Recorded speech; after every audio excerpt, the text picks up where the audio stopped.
Всем привет! Меня зовут Алексей, и с вами канал Корея Корея. В этом видео я бы хотел рассказать нашу с женой историю переезда в Корею и о том, что привело нас сюда. В Корею мы приехали по визам F4 и F1. Это виза этнических корейцев и семейная виза. Около 10 лет назад в Корее ввели программу репатриации, которая позволяет потомкам этнических корейцев вернуться на их историческую родину. По этой программе мы и приехали сюда. До этого мы жили в Москве, учились в университете, но после получения дипломов мы переехали в Пусан.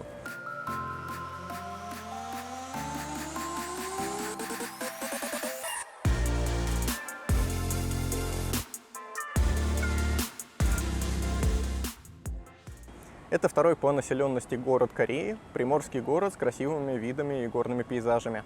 Нам здесь очень нравится, потому что здесь еще намного меньше людей, чем в Сеуле.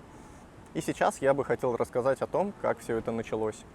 Изначально о программе репатриации мы узнали в 2021 году, когда родители Леры достали необходимые документы для того, чтобы мы могли оформить эту визу.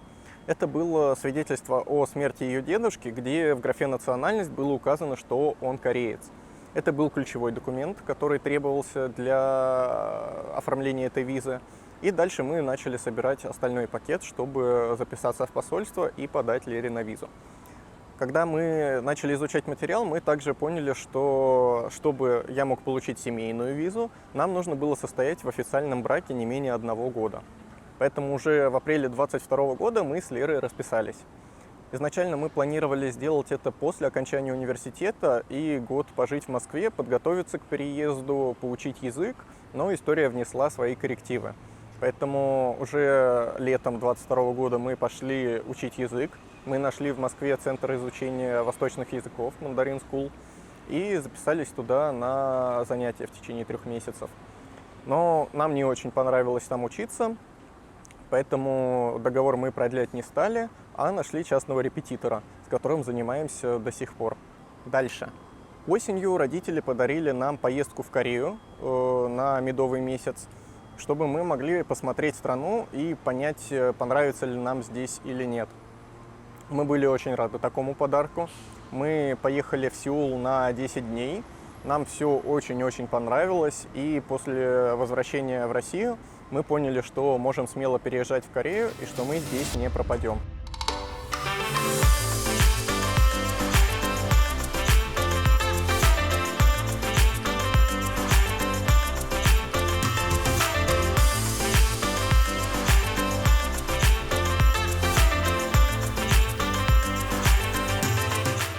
После поездки мы уже стали с нетерпением ждать, когда я получу свою визу и мы сдадим дипломы в университете.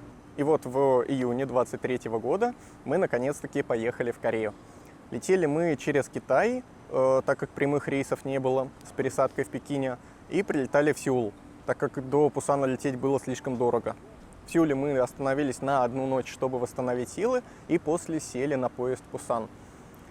В Пусане мы уже сняли отель на 1 неделю, чтобы мы могли найти себе жилье за это время.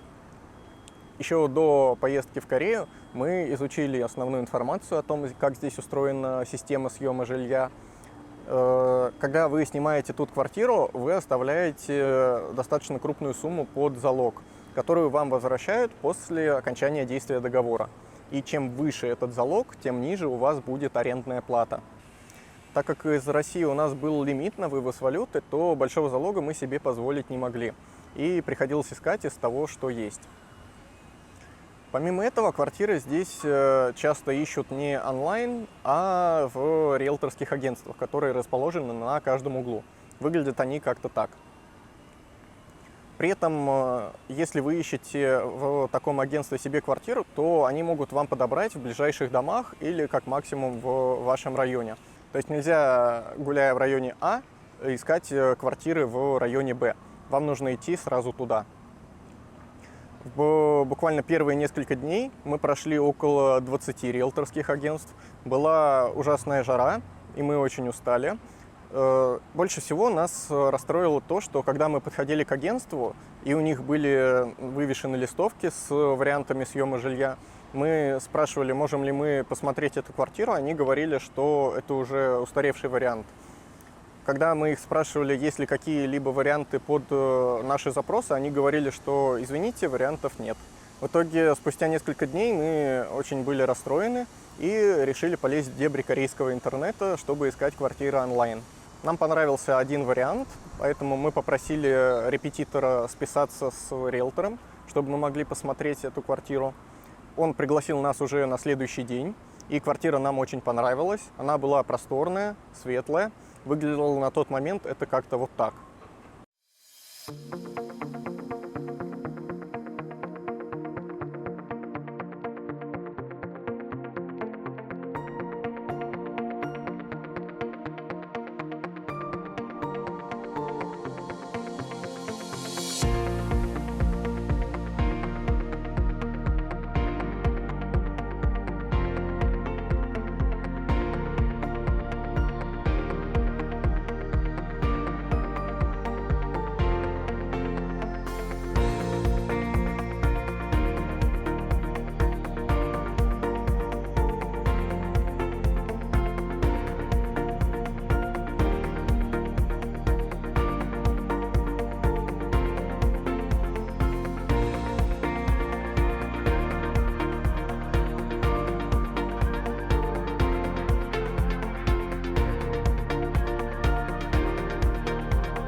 И теперь всплыли новые проблемы, потому что в Корее жилье часто сдают вообще без мебели.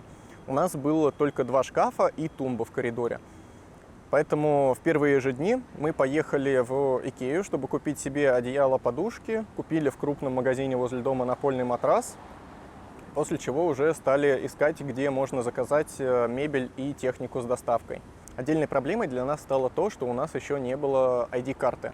Это что-то вроде внутреннего паспорта в Корее, и без него мы не могли делать онлайн-покупки.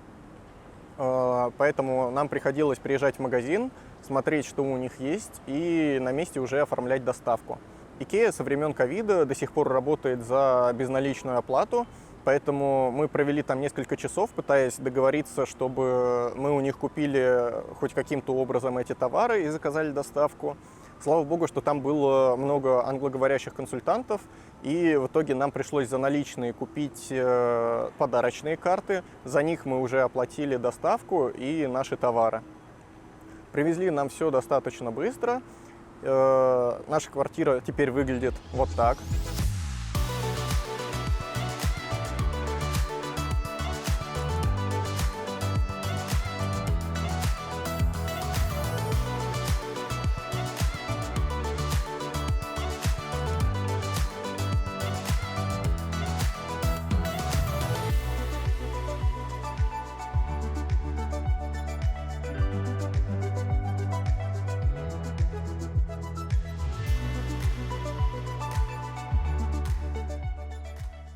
После этого дело оставалось за малым. Нам нужно было получить ID-карту, корейские телефонные номера и завести банковские счета.